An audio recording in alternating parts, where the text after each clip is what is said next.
current. He dragged the child to safety, collapsing on the bank as villagers rushed forward.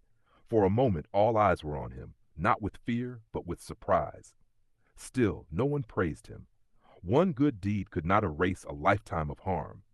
Determined, Baco began to give back openly. He returned stolen lands, rebuilt ruined homes, and worked with his own hands beside the poor. Blisters tore his palms, but he welcomed the pain. It reminded him he was still alive and still accountable. One evening, the old woman who had warned him years before approached as he rested by the roadside.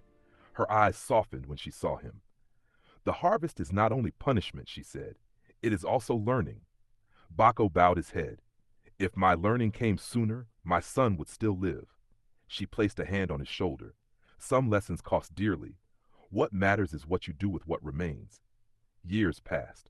Baco grew older, thinner, quieter. He never remarried, never sought power again. When disputes arose, he spoke last, urging fairness instead of force. Slowly, trust returned, not fully, but enough.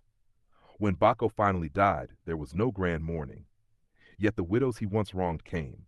The brother he banished stood by his grave, and a small group of children, fed by fields Baco had restored, laid flowers beside him.